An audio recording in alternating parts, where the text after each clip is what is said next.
Well, you're right on time for Breaking Today. Good evening and happy holidays from where you're watching us from.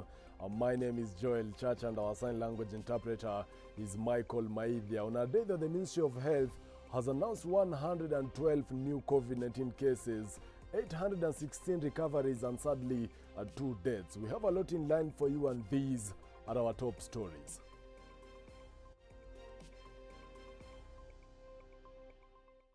Impeached leaders will not be allowed to vie for the Nairobi County gubernatorial position. On a special feature tonight, we focus on a forgotten lot that is slowly reviving the heroes of independence, the MAUMAU. In sports tonight, we aim for the bull's eye as we explore the game of dart. Well, be sure to reach us via 111 444 111. Kicking off the bulletin, IBC Chair Wafula Chebukati has echoed statements earlier made by the Ethics and Anti-Corruption Commission of barring candidates facing integrity issues from holding public office. Chebukati said these are during the launch of the verification of BBI signatures at the Bomas of Kenya. Daniel Karuki with the details. As the race for the Nairobi gubernatorial seat heats up, the political careers of impeached governors Ferdinand Waititu and Mike Sonko appear to have been sealed after the EACC seemingly locked out the two from holding any public office in the future. EACC's Ethics and Anti-Corruption Commission claiming all persons offering themselves as independent candidates or seeking party nominations for election must meet the integrity threshold under the Chapter 6 of the 2010 Constitution. These statements further being echoed by IBC Chair Wafula Chebukati, who say the candidates are yet to be cleared. The law, for example, says if you have been convicted and jailed for more than 6 months, you are not eligible to stand for an electoral position. And similarly, under Chapter 6, if you look at Article 75, you look at Article 180 of the Constitution, read together with Article 193 of the Constitution, it is very, very clear that a person or individual who has been impeached cannot run for an electoral position. That's very clear in the law. IBC Chair Wafula Chebukati was speaking during the launch of the verification process of the BBI signatures at the Bomas of Kenya, where 400 clerks were hired, but the drive were taking their vows of secrecy. This follows after the National Treasury approved 93.7 million to be used by IBC for the verification of BBI signatures collected by the BBI task force. Meanwhile, KANU Party today unveiled Betty Adera as the party's candidate in the 18th February 2021 gubernatorial by-elections in Nairobi County. KANU has seen it well and prompt for Betty Adera to bring healing in this county. If Jubilee decides that Honorable Dennis Waweru would hold the flag bearer of the gubernatorial race, Dennis Waweru would need a running mate. So in that sense, if I'm asked to deputize him, I will gladly accept that. Should it be Margaret Kagure, many people are saying, but how can two women be governor and deputy? What's wrong with that? How many male governors are out there with male deputies? Daniel Karuki for Switch TV, Nairobi. Our focus now on matters education. Muslim leaders under the aegis of the Kenya Muslim National Advisory Council, that is KEMNAC, have asked the government to further waive school fees to cushion parents from the ills of COVID-19 pandemic ahead of schools reopening in January 4th. The agitated Muslim leaders say after President Uhuru Kenyatta signed the tax amendment into law, bringing back the value-added tax to 16% from 14% to increase tax collections, Kenyans will be pushed into the wall and hence fail to meet some obligations like catering for school fees when schools reopen. Na pia serikali toani budget kwa wizara ya elimu, wanunue barakoa, na kama pesa hakuna, wale mataikuni wa COVID money washikwe na zile pesa inshallah zirudi kwa serikali zinunue barakoa na mengine. They now want the law, which effectively takes effect on January 1st, to be rescinded as Kenyans are still economically held hostage by the coronavirus pandemic. Relief on income tax on both individuals and companies, the pay-as-you-earn, and corporate tax will be the first to fall on January 1st, 2021. Ikiwa Mkenya utampandishia ushuru, yeye mwenyewe kupata shilingi 100 kwa siku ni dhiki. Hii ni wazi kwamba unamtayarishia mauti kabla ya siku kufika. Kenmark National Chairman Sheikh Juma Ngao says the increment of taxes, the government should further waive school fees for both public and private school so that learners resume learning without fees hitches. Wakenya ni maskini sana. Kuna Wakenya unakuta ukimpa shilingi 100 akuombea dua. Hapo ni kubaya huku chini. Sheikh Amir Hassan Zani of Masjid Muzdalif says the government is subjecting Kenyans to more suffering by imposing the taxing laws even without normalization of the economy status in the country. David Kagina, Switch TV. Well, be sure, of course, to give us a comment on that particular story. Do you think the government should waive the school fees, Richards via 111, 444, 111? Away from that, cultures and traditions are key to most communities, but over time, these values have lost.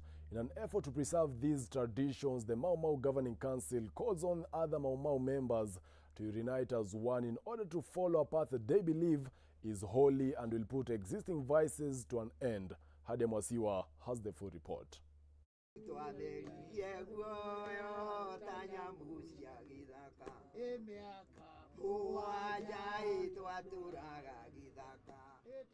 The MAUMAU.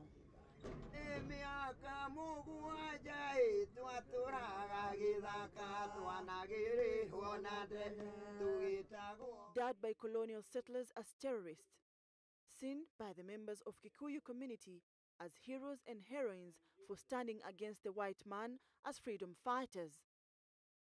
The MAUMAU uprising or MAUMAU rebellion was what gave birth to the fight to Kenya's independence. Members of the MAUMAU were strong believers of traditional rituals, and taking an oath was mandatory before being initiated into the movement. Wazee ndio walikuwa wakitatua hiyo maneno. Kwa hivyo wazee ni watu muhimu, na ndio tunataka kurudisha mto wetu mahali ulikuwa. Hawa watoto wetu unaona tunazaa, ukimwambia mambo anakuangalia na anakuja na kisu anakuambia leo nimekuja kukuua na ni mtoto wako. Hiyo ni sinda ile tuliacha mto mahali ulikuwa. Mto si hii ya kuteremuka. Mto ni wazee tulikaidi mambo yao vile walikuwa wakienda kuombea kwa muti. Sinda yote. Decades after independence, this movement still stands. Members dating back from the rebellion to young recruits, all united by a common goal. This time around, the goal being the urge to unite the communities under the ancient traditions. Tulisema wakati wa vita tulikuwa tukipigana, tulikuwa tunasema tukizindana, Mungu akitusindania tutamjengea mahali ya kuombea. Naona kigongona. Sasa ndio sisi wakati tulishindana hatukurudi nyuma kujengea Mungu. Vile tulisema tutakuwa tukiwa na mahali ya kuombe na tutamjengea hiyo kigongona. Tulikataa. Hiyo sinda ndio iko. In the outskirts of the city of Nairobi, in the slums of Mathare, live dozens of squatters who say that the government land has been home for decades and hoping that someday they will get title deeds. Kuna mazaba mingi ya migumo huko Malizavu imesingirwa na mzungu. Mzungu aligawa nini ya mgumo. Hiyo yote tunataka iwe makanisa kama hii, makanisa mengine. Sababu hiyo ndio utamaduni wetu. This land has also been a host to MAUMAU fighters who came here to take oath under a mugumo tree, which residents say was cut years by the government to build a road and is yet to be replanted. Hiyo mugumo wakati ilingolewa hatukukataa, sababu tunajua hii barabara ni maendeleo ya dunia. Kwa hivyo hatukukataa hiyo mugumo kutolewa hapo, lakini tulikuwa na maagano hiyo mugumo hata ikitolewa tutarudisha. Sasa barabara ikajengwa, lakini sasa tumerudi nyuma ya hiyo, tukaona vizuri ni tuwe pamoja, tujue hiyo mgumo vile tutarudisha. Hii kazi unaniona naye ya Kimira. Nilifungwa nilikaa jela ya Thika miaka 2 ijiri ya mgumo huyo mzee unasikia akisema. Na watoto wengine 20 kijana na mimi. This path is ancient. It has seen legendary MAUMAU fighters working on it after taking their oath, and the MAUMAU Governing Council now hopes that the president will recognize it and officially name it as MAUMAU Road in order to keep the memories alive. Pale ngapo ndio tulikuwa tukikulia kiapo. Ile nyumba unaona pale inajengwa kubwa, hapo chini alikuwa msitu. Hakukuwa na barabara, ni kajia tu kidogo. Tukapeleka watu hapo wanakunywa kiapo. Hii njia iliitwa MAUMAU Road sababu watu wakitoka pale walikuwa wanateremka hivi wanakuja hapa wanapitia hiyo njia, ndio inaitwa MAUMAU. Ancient traditions have over time been lost, and this community calls on other MAUMAU members across the central region to come together in order to reinstate their cultural values. Na ni lazima turudi katika mkutano ya njia, ndio pengine watu yetu ndio wanaenda vibaya kwa sababu ya kutoheshimu Mungu. Tusikilize sauti ya Mungu, na tunajua tukisikiliza sauti ya Mungu watu yetu na nchi yetu itabarikiwa. Despite efforts by the Kenyan government to get compensation for the MAUMAU freedom fighters from British government, members here say they have not received a coin. According to the chairman, MAUMAU Governing Council Wambugu, the compensation has not reached those who deserve it.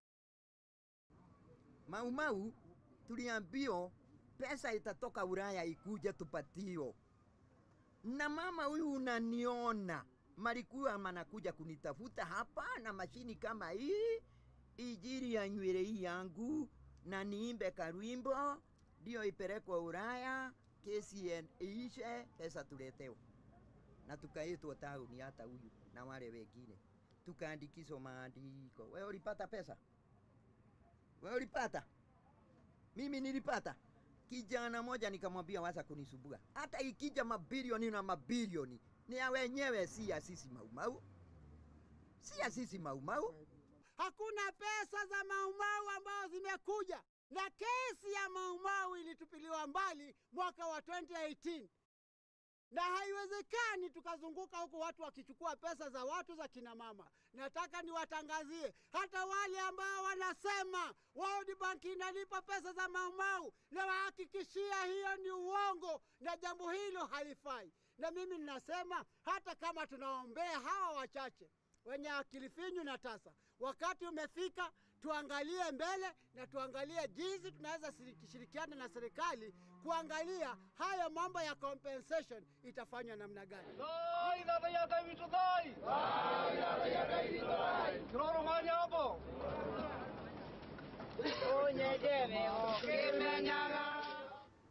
After centuries of fighting for the return of ancient traditions, there is finally some light at the end of the tunnel for the Kikuyu community. Reporting for Switch TV, I'm Hadia Mwasiwa.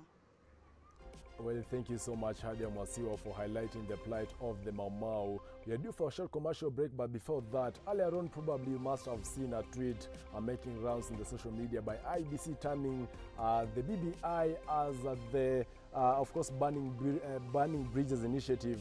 But just a minute ago, IBC has issued an apology on that particular. For now, we're going to a short commercial break. We'll be back with more stories. Stay tuned.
Welcome back to Breaking Today. My name is Joel Church and our sign language interpreter is Michael Maidia. Moving on, it is the joy of every parent to see their children smiling and taking part in the conversation at home. And like many parents, this has been the dream of Winnie Adhiambo, a resident at Njiru in Kasarani constituency. Robert Ouma visited the family and compiled a report on how the family has been faring for the past 11 years. Winnie Adhiambo welcomed us in a humble abode at Njiru area as we were ready to have the insight of what her family has been through. Despite her warm welcome and bright face, deep inside, she's not up to mark. In this home, silence is everyday's mode and signing is the only way she communicates to her two children, Clara Judith and John Aching, who are both deaf and dumb.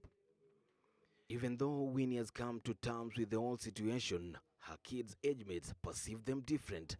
They are mostly abandoned and left to smile and laugh at their own joke. To them, the silent world is their refuge. She learned about her child's condition from a teacher where John, her eldest child, studied. Improve kwa academics zake, ako tu chini, analendelea kukua tu chini. Ni shida ni nini? Akaniuliza kwani ujuange shida ni nini? Hao walimu wengine hawajai kukwambia shida mtoto wako. Mtoto wako akana shida sijui inaitwa dyslexia. Nikamuuliza dyslexia tena ndio gani? Akaniambia enda kwa daktari utafuta mwenye anajua hiyo kitu akueleze ni nini. Sasa mimi niliona kama ni juu hapa tukimleta hapa sasa ilikuwa deaf school sasa. Sasa alikuwa na watoto deaf. Winnie is jobless. Mostly, she depends on aids, and her sister has played a major role in the growth of her two daughters. They depend on these hearing aids, which cost a fortune compared to Winnie's financial status. 100,000 za John za kwanza tulinunua. Hata ilibidi tufanye harambee ndio tununue hizo. Dakika kidogo zishapotezwa na watoto walikuwa wanacheza. Sasa after hapo tumekuwa tukipata at least saa zingine tunasikia kwenye wanaenda kudonitiwa ndio huwa tunaenda but beti tunanunua. As the whole world continues merrymaking for the season, Winnie does not know how to communicate this to her children, and her hope is that one day she will be able to hear her children speak and brighten her life once more. Nawaambia Christmas mimi sijui kuexplain deeper. Hawajui. Ni vile tu siku ile vile tulikuwa nini vile walijaribu kueleza Christmas ni nini. Ni hapo tu. Juu hata siku ya Christmas hatukuwa hapa the very day tulikuwa kwa sistangu. But walikuwa wametulia tu kwa nyumba. Hawakuwa wanajua anything. Hata nilikuwa nashinda naambia sistangu unajua hawa wako hapa na kiona vile watoto wako hapa nje. Hawajui ni nini nafanyika huko nje. Hawajui. Hata shule zikifungwa wao hawajuangi. Hiyo ndio naambia saa hii hamtaenda shule. Hawa wako tu hapa hawajui. This has been the situation in this beautiful family for 11 years now. Despite that, even this Christmas, forever grateful is a live slogan in this family. Robert Ouma, Switch TV, Njiru area, Nairobi.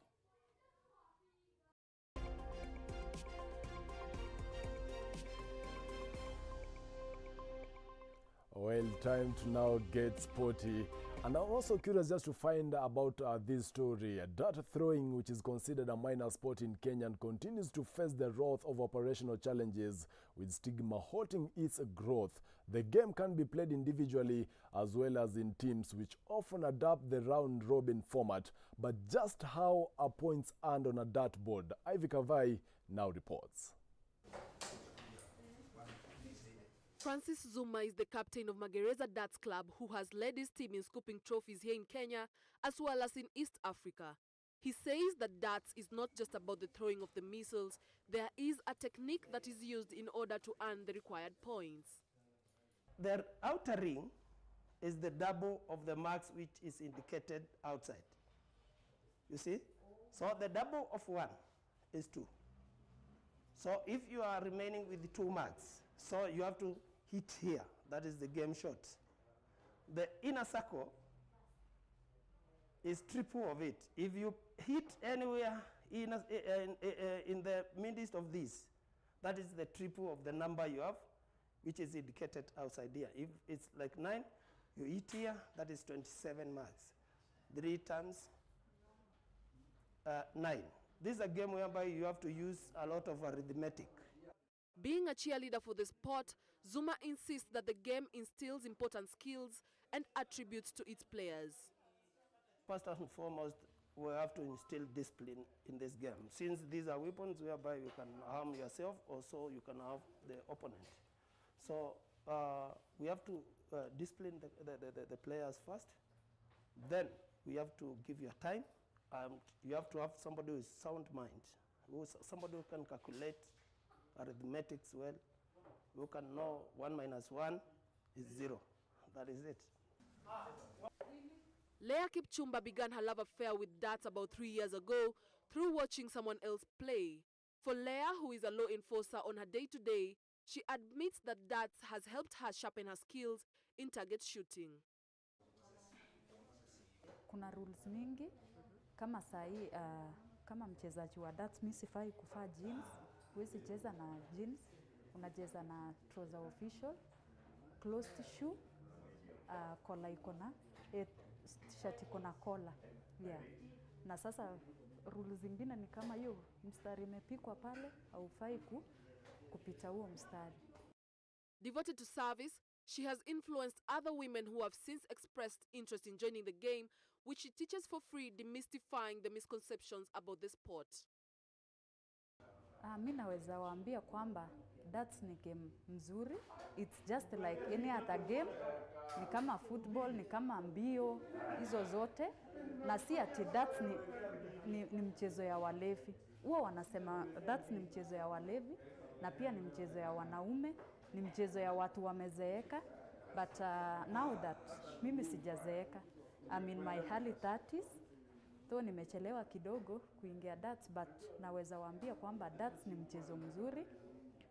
Na pia tungependa kuomba kama kuna sponsors wanaweza jitokeza, pia tucheze yani kemi ya juu kiasi. Hata kama ni kwenda ng'ambo, twende tupeperushe bendera ya Kenya, na pia mimi kama askari wa prison, peperushe bendera ya Kenya prison. A veteran in the sport, Wycliffe Omamba, popularly known as One Touch, grew his interest in darts in the late 80s and remains to be amongst the top players in the country. One Touch started playing competitively in the 90s and recalls how prominent dart was, hosting events such as the annual Festival of Darts.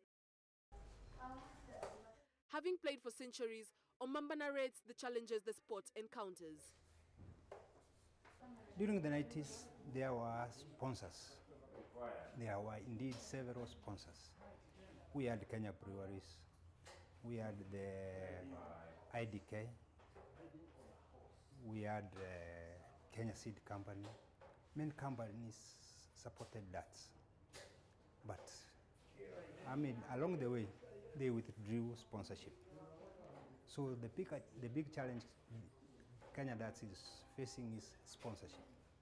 These days, we play darts by seeking sponsorship from individuals who love the game and like watching it. Being an official at the Kenya Darts Association, Omamba says that the association is in a bid to decentralize the game from Nairobi, where it has the most prevalence.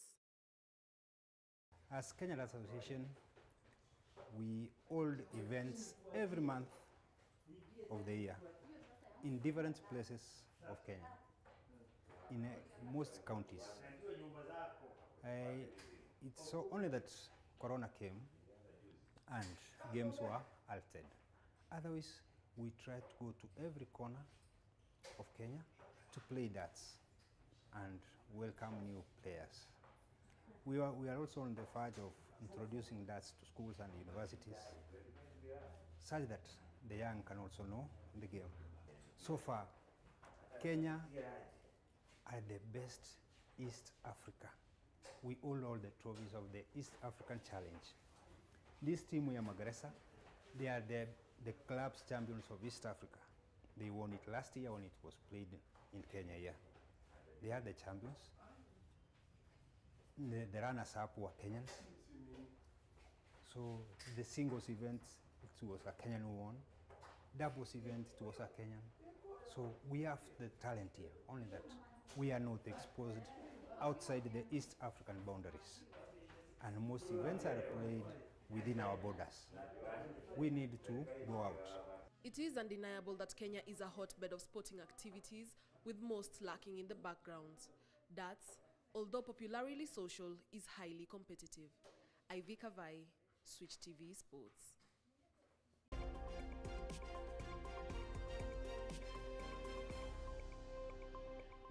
Well, that's all here on Breaking Today. My name is Joel Church and our sign language interpreter has been Michael Maithi. Until next time, do have yourself a good night.